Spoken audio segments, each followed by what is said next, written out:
You are listening to the Music Mondays with MAZEMENT podcast. You can find this podcast on Spotify, Apple Podcasts, and YouTube.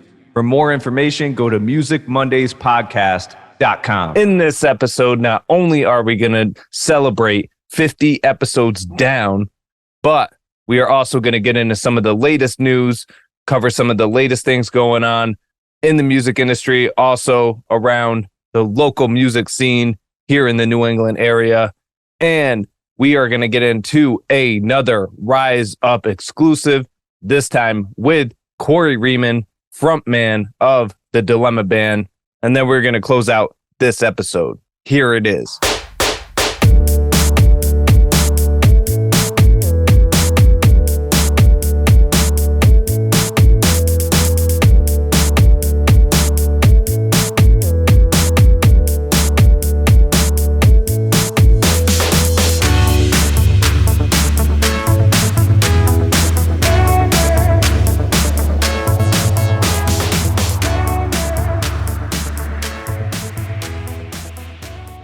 Welcome back to another episode of the Music Mondays with MAZEMENT podcast. I am your host, MAZEMENT.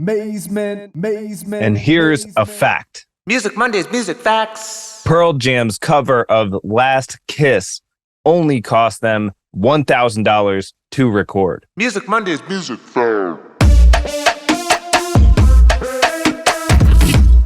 An interview with Dave Grohl surfaced recently.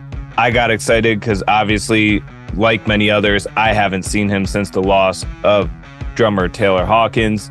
Turns out this interview was recorded before the passing of Taylor Hawkins, but it was still relieving to see him talk about music. He was also talking about his daughter, Violet Grohl, who's 16 and killing it as a musician as well. Got to check it out. I will provide a link in the comment section of this video on YouTube or on the audio version. From what I saw, MSNBC sat down and interviewed him and talked about historic collaborations that he's had that you should check out if you're a fan.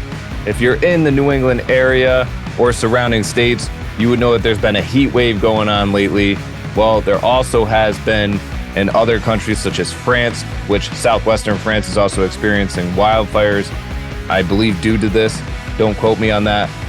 But it also affected, while we're on the topic of 90s rock, Eddie Vedder, who was performing with Pearl Jam, canceled their tour in Vienna due to vocal damage between the heat, the dust, the wildfires, the smoke from the wildfires, I should say.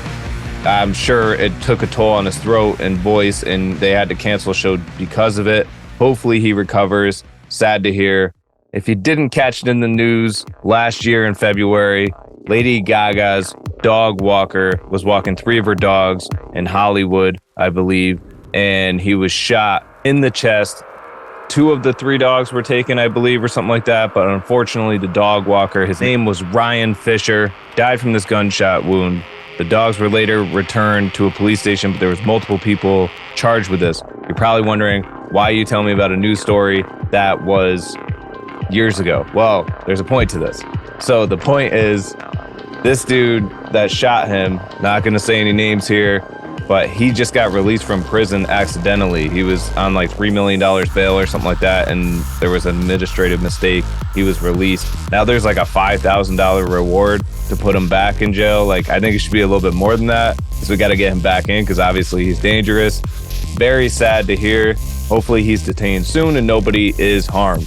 Epidemic Sound is filing a copyright infringement suit against Meta, which is Facebook, for using, I think it's over 1,800 of their songs within the past 5 years, unlicensed, without permission, and now they're suing. Unfortunately, it sounded like Facebook already knew about this, that they were doing it, and they were just trying to prolong it. Kind of sucks. This is what happens when you get a huge corporation with that much power. They just feel like they can't be touched. Hopefully, Epidemic Sound gets everything that they're asking for and more, because this is a problem that we have going on within the industry right now. People are using music without licenses. It needs to happen. These musicians need to get paid for their hard work. Hopefully we see it more, and hopefully Epidemic Sound comes out on top of this situation. So like I said, 50 episodes down now. This is like 51, I think, if we're going like legit episodes without the bonuses, I believe. But 50 episodes in the book. Many people who are doing podcasts for 4 years and a few months would have more than 50 episodes. But since this podcast airs monthly, it's a little different. I'm proud of it. We got 50 episodes down. If you look at the first episode compared to now, there's been a lot of progression within this podcast. I haven't even tackled everything I want to tackle with this podcast yet. I want to travel more and interview other people that are in the music industry and share their stories and share different things that will help you as a musician or just a fan. So stay tuned for more. I'm happy that we made it this far. I can't wait till episode 100. I'll definitely get something very special in store for that episode. But in the meantime, this is it. 50 episodes down. Thank you for supporting me so far. Sunset Fest is coming up. If you haven't been paying attention to what that is, it's a festival I'm co-hosting here in Connecticut. It's actually in Canaan, Connecticut. You can find more info for this festival at thesunsetfest.com. You could also find it on all the social media at the Sunset Fest. We got 4 awesome acts performing at this festival. We have Riley Cotton, which is a folk duo kicking off this festival. We have Corey Rieman in the Dilemma Band, who you're going to see Corey in a little bit. You also met him on the episode back in 2018 when they first came on an Artist on Call. Skylar Love, who was on a recent Artist on Call on here, is also coming up from PA to play. And we're going to close it out with Billy Bunce, who was in Divinity Low with me a few years back, which was a duo that we played together. So you got to come check this festival out. Sunset Fest, August 7th, 12 p.m. to 4 p.m. We're starting small this year, but we got some big things in store for that day. Do not miss it. Check it out. Canaan, Connecticut, thesunsetfest.com, at the Sunset Fest on all the social media handles. Rotella Resale is your premier collectibles, toys, and novelty retailer. Action figures and statues by Funko, NECA, DC, Marvel, and more. Die-cast vehicles by First Gear, Die-cast Masters, Greenlight, and those hard-to-find models. Rotella Resale offers Zippo lighters, rock t-shirts, and toys from all the major brands. All merchandise is brand new and ready to ship. Shop now and receive free shipping on every order. Enter promo code VIDEO at checkout for 20% off your entire order. Visit rotellaresale.com. That's ROTELLARESALE.com. That being said, I got another Rize Up exclusive in store for you here on this episode with Corey Rieman, frontman of the Dilemma Band. One special announcement, if you haven't noticed already, that we are doing is each segment that records with a guest is actually going to go live the Monday before the episode airs each month now. So technically we're doing, I shouldn't say we're doing 2 podcast episodes because we're not, but you're going to see the segment a week ahead before it comes on the podcast when the whole podcast releases with it now on. So follow us on Twitch now, follow us on YouTube, follow us on Facebook, follow us wherever you see Music Mondays podcast at that handle. And we will be airing a week ahead of whatever segment we're going to include on the podcast. And then you'll get all the rest of this on the actual episode each week. If you think of anything, let me know at musicmondays@mazement.co. I appreciate all the support so far, and I hope that you enjoy seeing this live segment recorded every month as well. That being said, you know this segment has been recorded a week ahead now. So there were some camera malfunctions where they threw black backgrounds on us. I couldn't figure out how to get rid of it. So live with it if you're watching this on YouTube or anywhere else. Otherwise, enjoy listening to this. If you're driving, listening to the audio, we had an awesome conversation, Corey Rieman and I, about what's going on with the band right now and their recent signing to my label. Here it is, an all new Rize Up exclusive.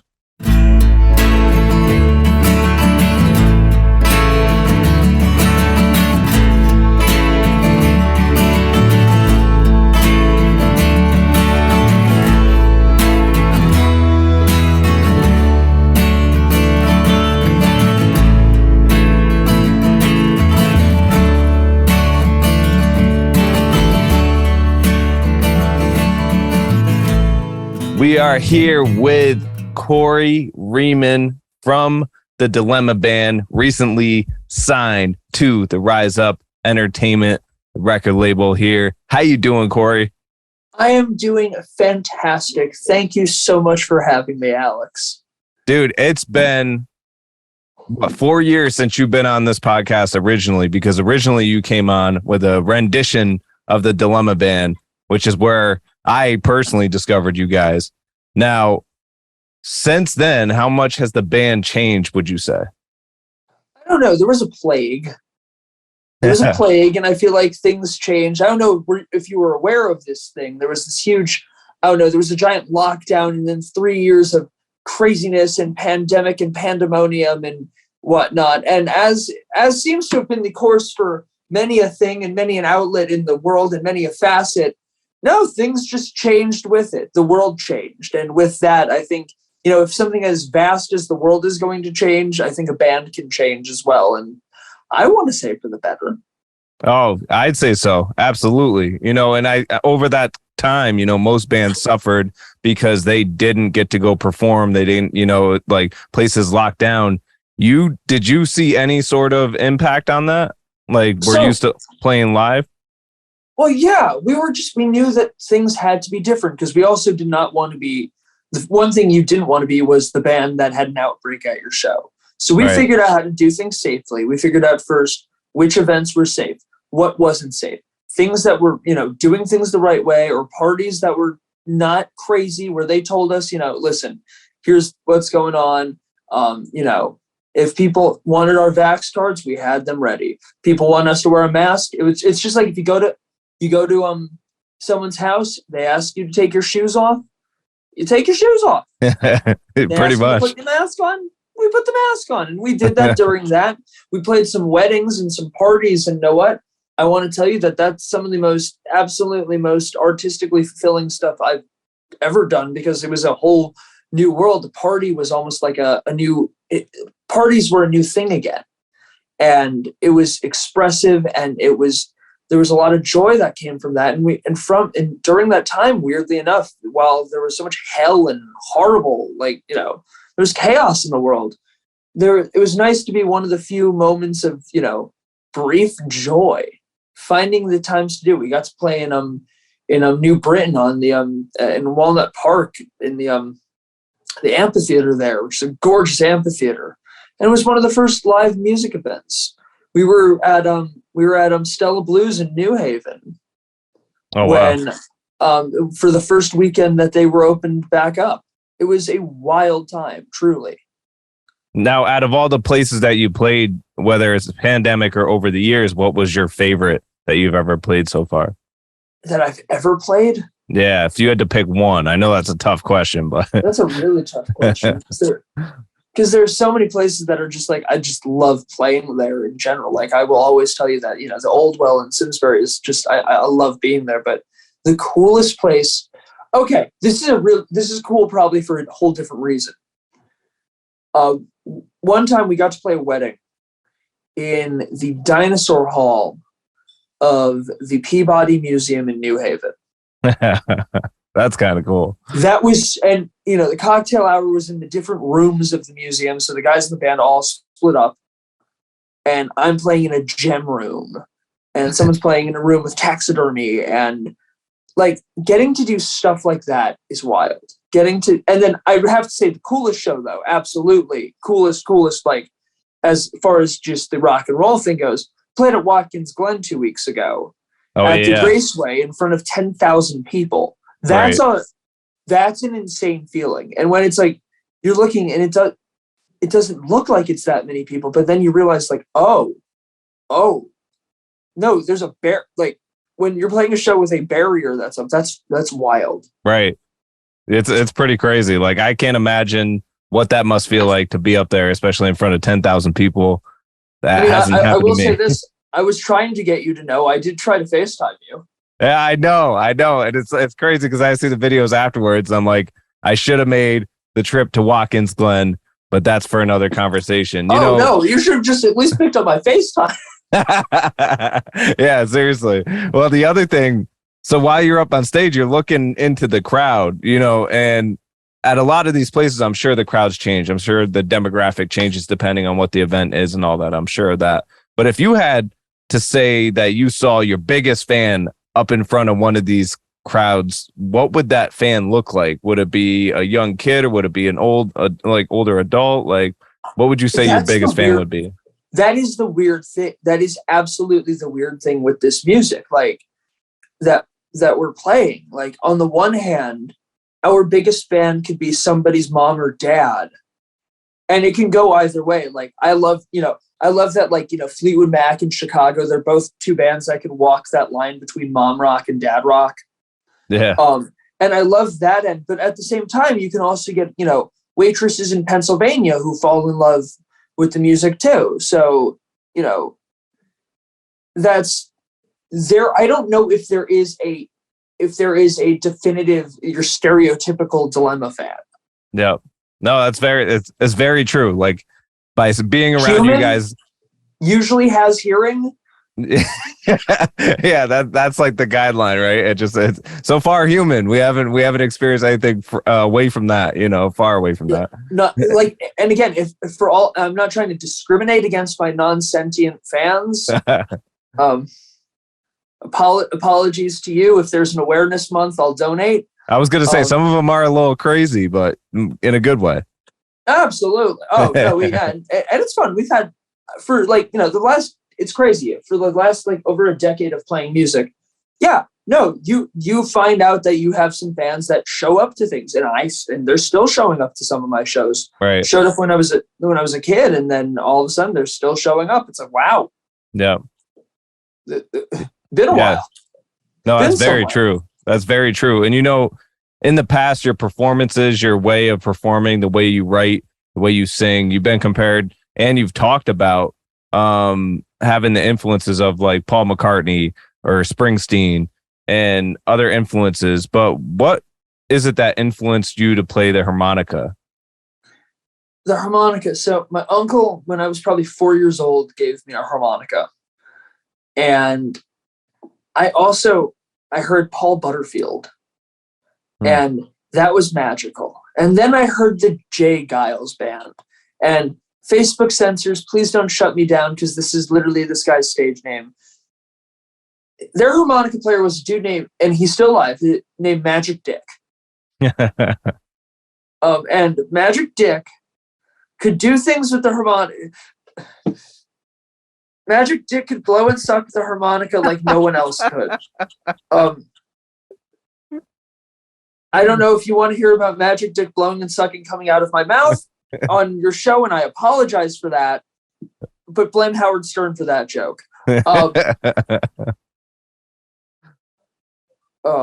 yeah, no, I heard that, and the possibility of what someone can do with a harmonica was wild. And then once you start playing harmonica, I guess in this day and age, I remember my father and all my father's friends being like, Blues Traveler, you got to listen to Blues Traveler. Yeah. And I love Blues Traveler. Don't get me wrong. Right. My God. Oh my God. That man, John Popper, is something else. He is, if Butterfield was the Hendrix of harmonica, Popper is, Eddie Van Halen. Right.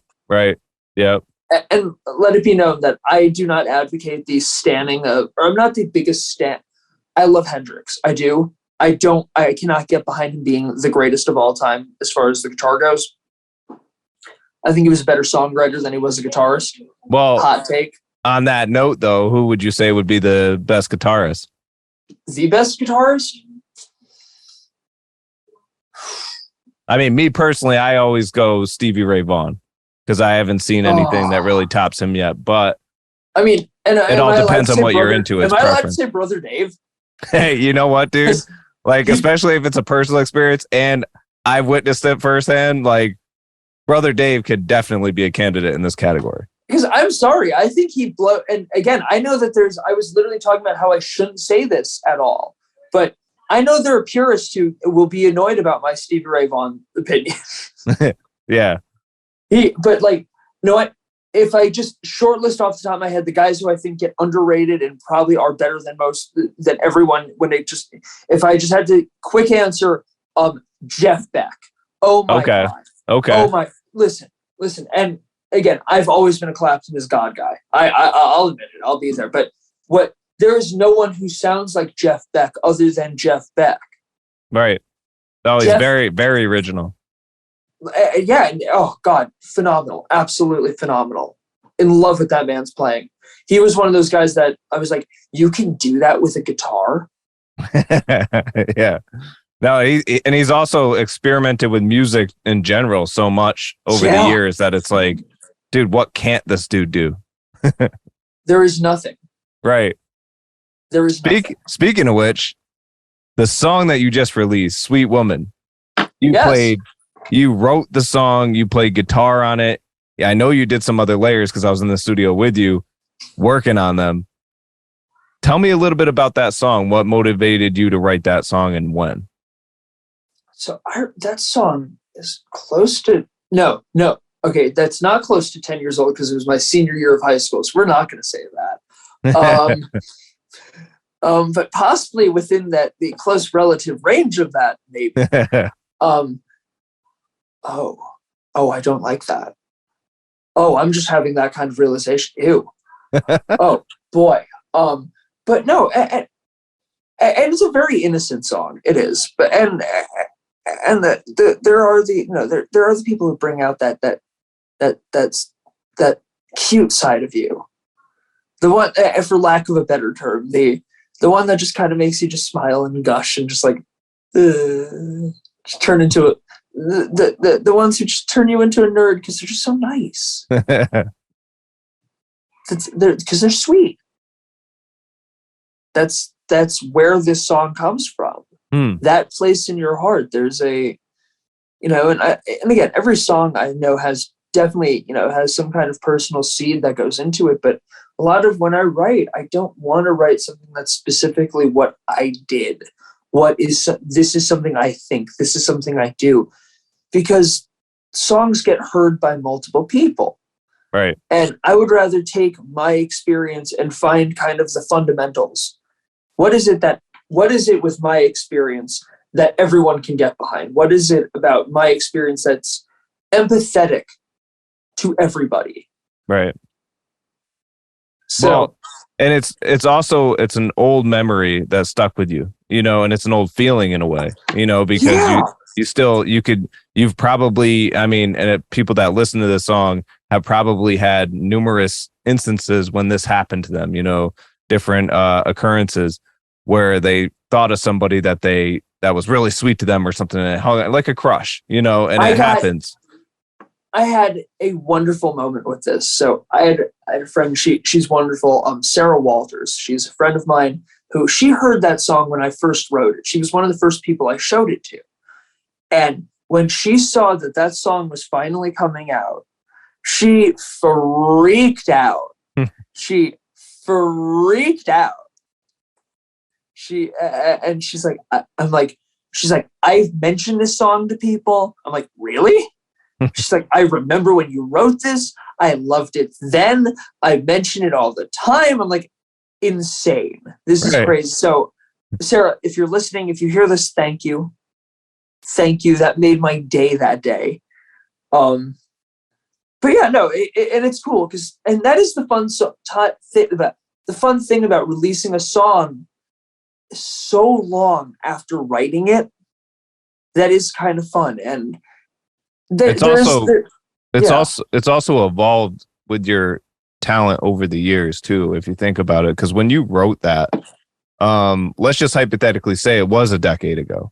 A decade ago, you had nowhere near the skill set you have now. So I also hadn't had the life experience that I had. So it's also, so you have pain in there too. Some pain. You also have some like real freaking feeling in it. I guess you could say that you could hear in your singing on it, and that's a great point. The thing though is, the song "Sweet Woman" you would have released 10 years ago wouldn't have sounded nearly as good as it does now. And I think you led me to kind of a thought that I literally just had here. It's like, even if I had recorded literally the same song, contextually speaking, I think it would have been audible. Yeah. It would have come off as bubblegum. Yep. Yeah, absolutely. I could see that. yeah, and maybe at the time it was a little bit bubblegum. Oh, sweet woman, can I tell you what's wrong? But then, like, those same words, there can be more to it. It's, and I've ripped on myself on some songs I've written in the past where I'm like, and I'm thinking about it even literally now, like maybe they deserve a reevaluation, because maybe it's funny, what I thought was so immature then might actually be a little more meaningful. What's the Bob Dylan lyric? I was so much older then, I'm younger than that now. Well, and the funny thing about it is it's like so coincidental how these things work. It's like the whole universe and how it works, because you released it ironically, coincidentally, in a time where women are extremely underappreciated. So it's Absolutely. Like when it comes out, you had this meaning for it, but it has a whole nother meaning to people that hear, especially women, because it's like, oh my God, this song's actually about appreciating women. And it ironically came out at a vulnerable time. Well, yeah. And again, there was something wild about that all going on. And I would never, I never want to exploit something that I was doing with this. But that being said, on quite the other end, if you're giving me a moment here, think about the people in your lives. Think about the people who you love and the individual things and choices that need to be made. And with that, keep your choices, whether it be through your ballot or your wallet. Keep those in mind. I'm not going to say what to do, but keep those things in mind and the options that you have with your ballot and your wallet. Absolutely. And that being said, you and I know what the song sounds like more than anybody else, because we listened to it 1,000 times in the studio, over and over. But who should listen to the song that hasn't already? Who would you recommend it to? I think it's, again, it is, there's something it is an innocent song, but with that, it is very, it's a reassuring song. So I think, I think the guy who wants to ask the girl out, there's your reassurance. I think there's the reassurance for the woman who's listening to it, who's saying, like, you deserve better than certain people. You deserve to be held in a certain regard.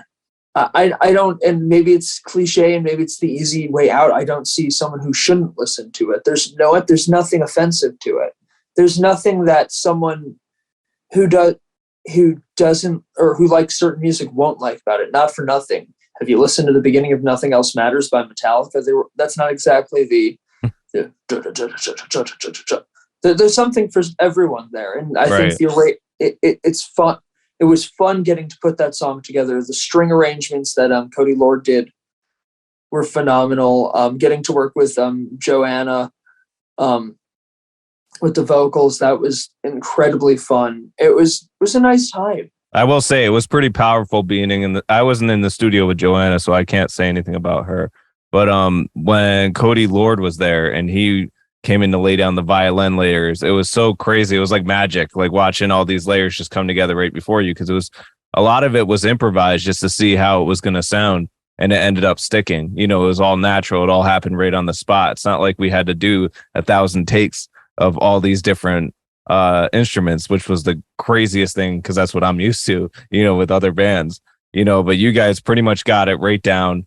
And it sounded amazing. And I agree with you. Like, it's universal. Anybody can listen to it and find some sort of meaning behind it, especially romantic wise, or just if you're chilling out wanting to hear a calm song, it has that vibe too. Now, you have this going on. You have the Sweet Summer Tour going on.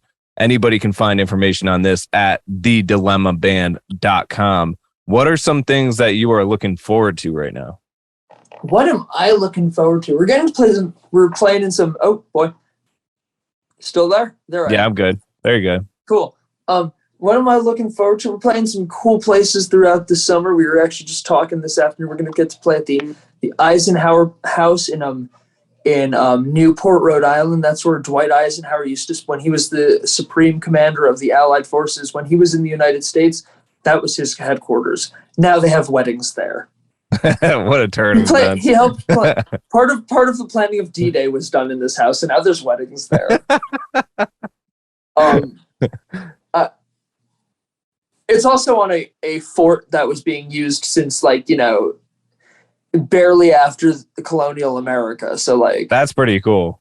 and no, it's not Fort Adams. And again, if you get the chance to be in Newport, that's great. But we get to do all these the bike and beer tour dates like this weekend. Oh, this weekend's going to be fun.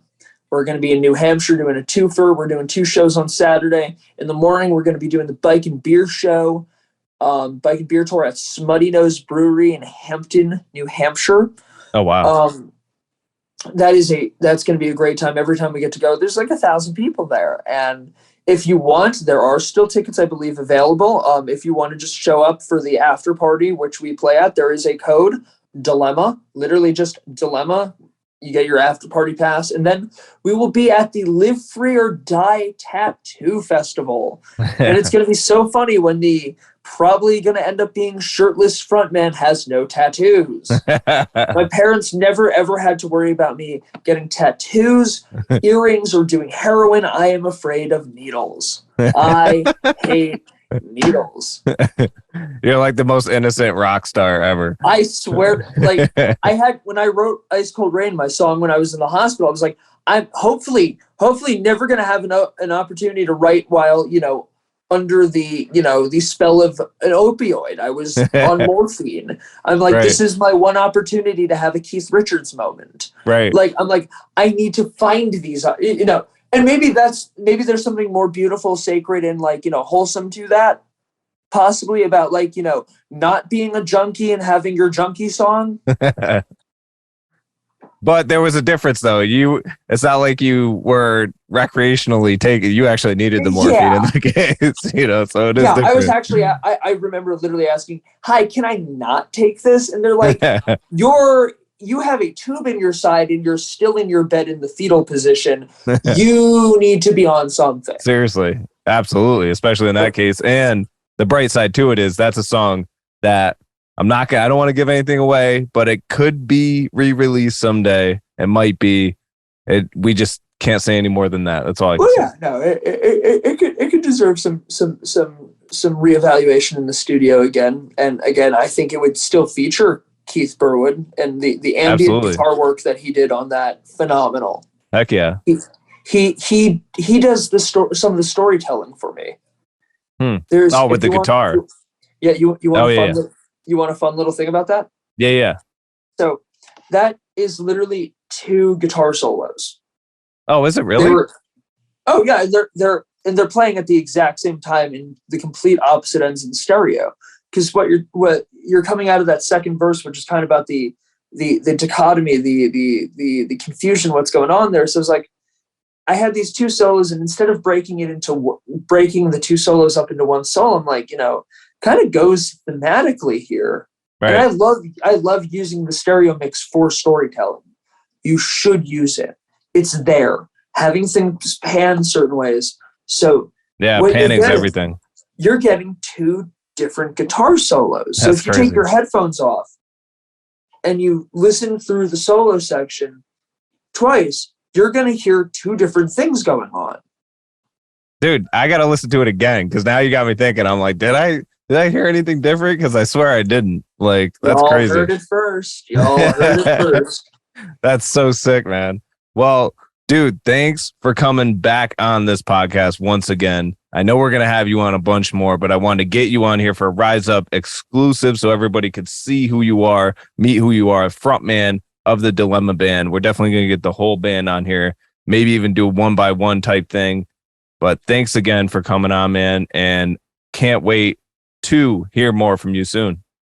Yes, sir. I can't wait to talk to you, and I'll probably talk to you in the morning. Absolutely, man. Well, thanks again. And if you need to find Corey Rieman and the Dilemma Band on any of the socials, go to @the.dilemma.band.official on all the handles. You could also check him out on the Bike and Beers tour, like he said. What was the site again, or the code? It was Dilemma to get tickets. I think get a discount on your after party event ticket. You get 2 free beers. You get a glass that comes with it, a koozie. That's pretty sick. Everybody needs a koozie. Everybody needs a freaking. Even though I now have so many goddamn bike and beer koozies. Well, you could also catch him on the Sweet Summer Tour as well for those dates and more, go to thedilemmaband.com, and we will see you guys soon. Absolutely. Thank you so much for having me, Alex. So there it is, episode 51 in the books, 50 episodes down, 50 more to go until the big episode. Thank you for tuning in. Thank you for all your support. Feel free to let me know what you think of this new live segment recording every month. Feel free to let me know anything else you want to tell me or share or criticize, whatever it is. Let me know at Music Mondays at mazement.co. And don't forget to check this podcast out at musicmondayspodcast.com. Thank you for tuning in. Until next episode.